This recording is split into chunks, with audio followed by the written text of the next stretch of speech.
Meus queridos irmãos, a paz do Senhor Jesus.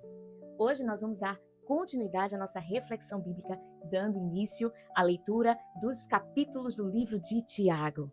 E eu já convido você a abrir ou ligar a sua Bíblia e ler todo o primeiro capítulo de Tiago e em seguida retornar a esse áudio para nós nos aprofundarmos em algumas perícopes deste precioso capítulo.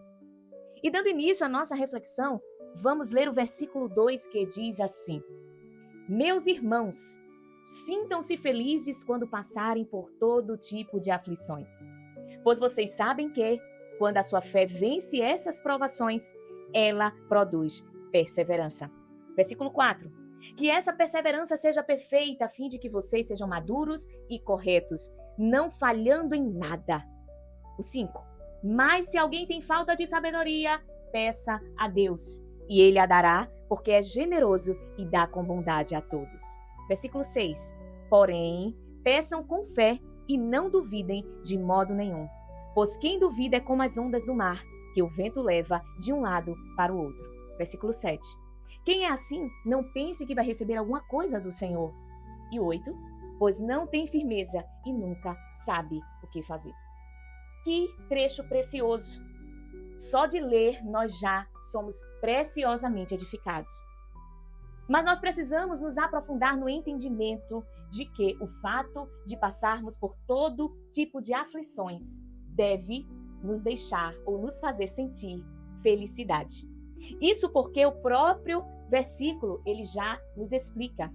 No versículo 3 nos diz que se a fé vencer essas provações, ela produz perseverança. Então nós precisamos colocar a nossa fé em ação. E eu gostaria desde já de convidar você a experimentar o exercício de uma fé aperfeiçoada em Deus. Sabendo que pode tudo faltar. Sabendo que nós podemos perder tudo nesta terra. Mas se nós tivermos a nossa fé firmada em Deus, mesmo na aflição, nós somos felizes. E isso é contraditório. A lógica do mundo anda em processo reverso a esta realidade. Nós vemos pessoas ansiosas, preocupadas, depressivas, entregues às ondas do mar que levam de um lado para o outro. Ou da velocidade de um vento, como diz aqui no versículo 6, que quem duvida, aleluia, daquilo que pede com fé, é como as ondas do mar, que o vento leva de um lado para o outro. Então nós não podemos duvidar da certeza. Aleluia! Deus está quebrando barreiras neste momento na tua mente, sofismas de dúvidas e incertezas daquilo que Deus já te prometeu. Oh, alabacanda rabaxu e decanta ramanai. Aleluia! Nós precisamos ter a perseverança perfeita, como diz o versículo 4, de tal modo que sejamos maduros e corretos e não falhemos em nada. Aleluia! Se temos falta de sabedoria, versículo 5, peça a Deus e Ele a dará, porque é generoso e dá com bondade a todos. Então, quando nós pedimos com fé, nós devemos pedir esta sabedoria. Ele está falando de sabedoria. Não vamos pegar um versículo isolado aqui, a gente está fazendo uma leitura expositiva. Glória a Deus. Então, nós devemos entender que quem é assim como o vento no mar que leva de um lado para o outro, que vai receber alguma coisa do Senhor. Porque se você não tiver firmeza, aleluia, você nunca sabe o que deve fazer. Então esteja firmado na rocha que é Cristo, para que você venha no meio da tempestade, no meio da aflição, no meio da luta, no meio daquilo que o diabo tomou da sua mão. Eita, Deus está fortalecendo pessoas aqui. Deus está levantando pessoas aqui que estão com a fé pequena. Mas Deus diz que se tiveres fé como um grão de mostarda, oh, glória a Deus! Oh, glória a Deus!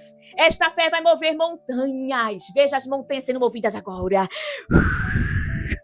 Montanhas movidas pela fé que move. Aleluia! Dando continuidade à nossa reflexão, versículo 12 diz assim: Feliz é aquele que nas aflições continua fiel. Porque depois de sair aprovado dessas aflições, receberá como prêmio a vida que Deus prometeu aos que o amam.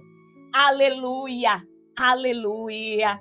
Permaneça fiel nas aflições, pois há um tesouro nos esperando. A eternidade nos espera e é logo ali. É logo ali. Esse é o tesouro que nós devemos buscar. Esta é a verdade viva que nós devemos ter acesa nos nossos corações, mais do que qualquer outra conquista desta terra. É a eternidade com o Senhor. O prêmio que nós receberemos se o amarmos e seguirmos a sua vontade. O 13 diz, quando alguém for tentado, não diga, esta tentação vem de Deus, pois Deus não pode ser tentado pelo mal, e ele mesmo não tenta ninguém. Aleluia! A tentação não vem de Deus. Ela existe, ela é fato, nós somos seres humanos, nós somos vulneráveis, aleluia, mas não podemos dizer que foi Deus quem nos tentou, porque Deus não tenta a ninguém. O 14 diz, mas as pessoas são tentadas quando são atraídas e enganadas pelos seus próprios maus desejos. Então a tentação, ela vem conforme a nossa debilidade, e Satanás é quem lança essas tentações porque ele conhece as nossas fragilidades. E a tentação vem dos nossos maus desejos, do nosso caráter distorcido, das nossas falhas de caráter, da nossa natureza pecaminosa, que luta constantemente contra o Espírito que habita em nós, o Espírito Santo de Deus. E essa guerra entre o homem espiritual e o homem natural é constante até a vinda do nosso Senhor Jesus Cristo. Oh, aleluia, que Deus nos ajude. Versículo 15 diz assim, então esses desejos fazem com que o pecado nasça, e o pecado, quando já está maduro, produz a morte. Precisamos entender que existe um ciclo. Há quantos que não atentam, então esteja atento agora. Pare o que você está fazendo neste momento e escute esta palavra com atenção. Nós precisamos entender que a tentação em si não é pecado. Nós sentimos a nossa carne fervilhar, nós sentimos a ira vir à tona. Nós devemos entender que muitas vezes nós podemos estar na rua, olhar alguém e naquele momento a gente pensar em discutir com aquela pessoa. Mas aí, até este momento não é pecado, porque você foi atacado. Você foi atingido por um dardo inflamado. É a mesma coisa de quando nós estamos com fome e queremos comer. E de repente é apresentado uma comida que nós gostamos bastante, mas não podemos comer aquela comida por estarmos de dieta. Ao olhar aquela comida, o nosso corpo reage. A barriga começa a roncar, a boca começa a salivar. Aleluia. Já vai pensando naquela comida boa. Glória a Deus. Aleluia. Só uma ilustração aqui, meus irmãos. Mas comer não é errado. O pecado é a gula, não é verdade? Mas o que eu quero dizer é, nessa hora, quando o seu corpo está sentindo a sensação e a vontade de comer, você não quebrou a dieta. Até então, você foi atacado. Você foi tentado a comer. E tem pessoas que colocam tudo como pecado. Eu estou pregando aqui para pessoas que vivem o toque religioso. E Deus vai quebrar hoje. Arabacanda, rabachurianda, ralarabácia. Pessoas que vivem uma religiosidade doentia. Que tem medo até do vento. Mas entenda, você está nessa natureza. Você é ser humano.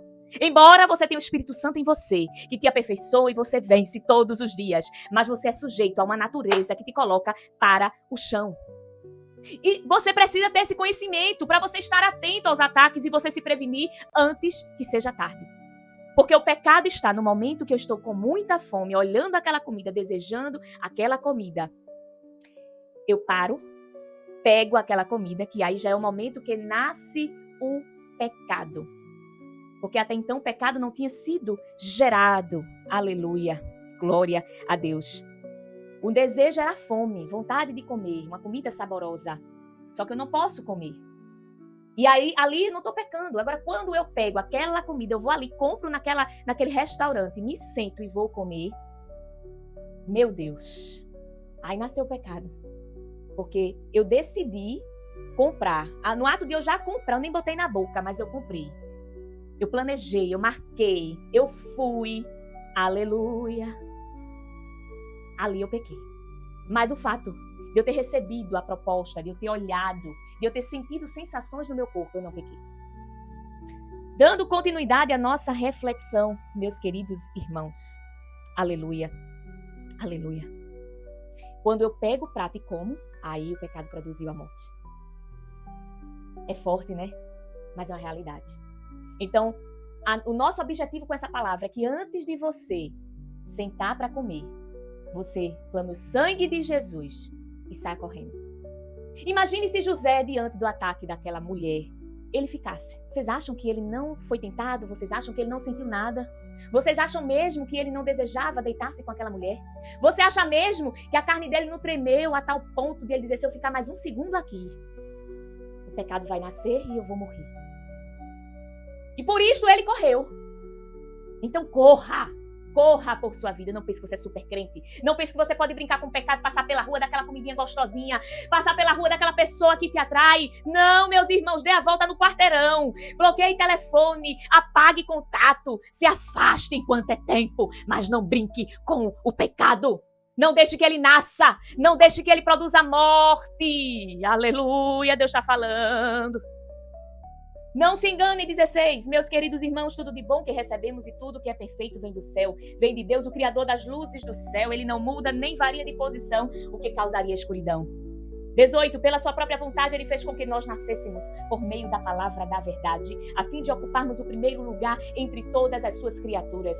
O versículo 22, para encerrar, 22, 23, 24 e 25. Não se enganem, não sejam apenas ouvintes dessa mensagem, mas a ponham em prática. Porque aquele que ouve a mensagem e não põe em prática é como uma pessoa que olha no espelho e vê como é. Dá uma olhada, depois vai embora e logo esquece a sua aparência. O evangelho é a lei perfeita que dá a liberdade às pessoas. Se alguém examina bem essa lei e não a esquece, mas a põe em prática, Deus vai abençoar tudo que essa pessoa fizer. Então, não apenas ouça essa palavra, pratique-a. Não seja como aquele que olha no espelho, admira, aleluia, entende e depois quando sai esquece o que viu. Guarde no seu coração, eu profetizo nesta hora que essa palavra vai produzir efeito. E quem tem toque, quem está com medo de cair no pecado, vai dizer, o sangue de Jesus tem poder. Eu vou pisar na cabeça de serpentes e de escorpiões. Deus vai te dar autoridade para você entrar na lama sem medo. Porque o Senhor e o Espírito Santo de Deus habitam em você. Aleluia. O mal não vai te atingir. Ele pode lançar as tentações que for. Mas você vai estar agora atento. Deus está abrindo teus olhos espirituais e você vai ver aquilo que você antes não via. Aquela pessoa que você achava que não tinha nada a ver. Aquela coisa que estava te fazendo mal e você achava que era inofensivo. Você vai começar a blindar a sua vida espiritual e nada mais vai te prender. Aleluia. Seja livre. Seja livre se você pecou. Se o pecado nasceu no teu coração, se você foi, você marcou, você sentou, você pegou aquela comida. Aleluia, entenda. Entenda o que o Espírito Santo quer falar, Deus está dando revelações aqui. Se o pecado chegou e nasceu, mas não morreu, ainda há tempo. Se o pecado nasceu e você morreu, ainda há tempo de reviver, porque Jesus morreu, aleluia, para que nós recebêssemos vida.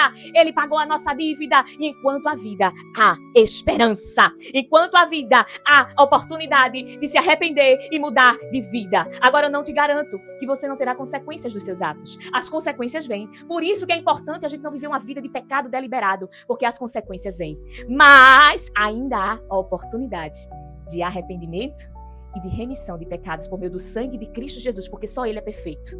Amém, queridos? Que Deus te abençoe, que essa palavra de alguma forma tenha falado ao teu coração e nos ajude a semear a mensagem do Evangelho de Cristo Jesus para mais pessoas. Amém? Deus te abençoe e até amanhã para darmos continuidade à meditação do livro de Tiago.